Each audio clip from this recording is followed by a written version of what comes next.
कांग्रेस सांसद राहुल गांधी ने अमेरिका के बोस्टन में महाराष्ट्र विधानसभा चुनाव पर सवाल उठाए। उन्होंने रविवार शाम भारतीय प्रवासियों को संबोधित किया।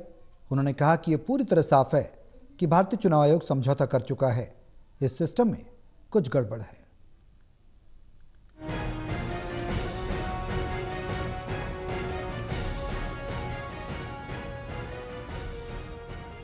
कांग्रेस सांसद राहुल गांधी अमेरिका के बोस्टन पहुंचे। महाराष्ट्र विधानसभा चुनाव पर भी उन्होंने सवाल उठाए। उन्होंने रविवार शाम भारतीय प्रवासियों को संबोधित किया। उन्होंने कहा कि यह पूरी तरह साफ है कि भारतीय चुनाव आयोग समझौता कर चुका है। इस सिस्टम में कुछ गड़बड़ी है। राहुल 2 दिन के अमेरिका दौरे पर हैं। राहुल गांधी शनिवार देर रात को अमेरिका के बोस्टन एयरपोर्ट पर उतरे थे। वो यहाँ रोड आइलैंड स्थित ब्राउन यूनिवर्सिटी का दौरा किया, जहाँ वो फैकल्टी और छात्रों से बातचीत की। कांग्रेस नेता पवन खेड़ा ने राहुल गांधी के दौरे पर एक्स पर जानकारी दी। राहुल बोले, मैं कई बार कह चुका हूँ कि महाराष्ट्र में जितने बालिग नहीं है उससे ज्यादा वोटिंग हुई। चुनाव आयोग ने हमें 5:30 बजे वोटिंग का आंकड़ा बताया। इसके बाद 5:30 से 7:30 के बीच 65 लाख वोटिंग हुई। उन्होंने कहा कि 2 घंटे में 65 लाख वोटिंग नामुमकिन है। एक वोटर को वोट डालने में करीब 3 मिनट लगते हैं।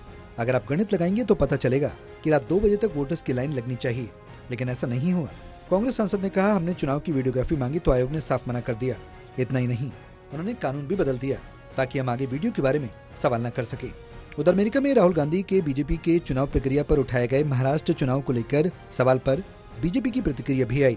बीजेपी नेता समित पात्रा ने प्रेस कॉन्फ्रेंस कर राहुल गांधी पर कई गंभीर आरोप लगाए। समित पात्रा ने कहा, विदेशी धरती पर देश का अपमान करना राहुल गांधी की पुरानी आदत है। वो लंबे समय से ऐसा करते आ रहे हैं। ईडी ने अपनी चार्जशीट में राहुल गांधी और सोनिया गांधी के नाम का उल्लेख किया और देश को लूटने के लिए उन्हें जेल भी जाना पड़ सकता है। कांग्रेस पार्टी पूरे देश में अशांति का माहौल बना रही है।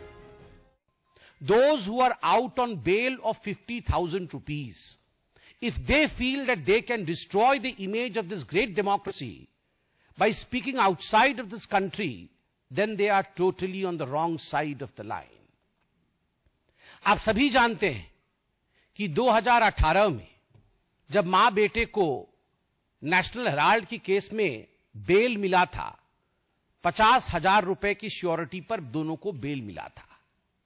और जब यह बेल मिला था, उस समय एक जश्न भ्रष्टाचार बैंड बाजा के साथ मां बेटे बेल पाकर कोर्ट से अपने ऑफिस तक गए थे।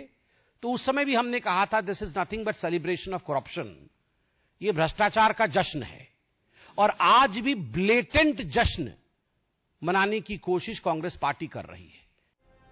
उधर कांग्रेस सांसद राहुल गांधी ने महाराष्ट्र विधानसभा चुनाव में फर्जी तरीके से वोटर जोड़े जाने का आरोप लगाया था। इस साल फरवरी में एक प्रेस कॉन्फ्रेंस के दौरान राहुल ने कहा था कि महाराष्ट्र चुनाव में गड़बड़ी हुई, वोटर लिस्ट में नए मतदाता जोड़े गए ताकि बीजेपी की जीत हो सके। राहुल ने इलेक्शन कमीशन से वोटर्स का डेटा भी मांगा था। प्रेस कॉन्फ्रेंस में राहुल ने कहा था कि लोकसभा से पहले 32 लाख और विधानसभा से पहले 39 लाख वोट जोड़े गए। 5 महीने के अंदर 7 लाख नए मतदाता जोड़े गए।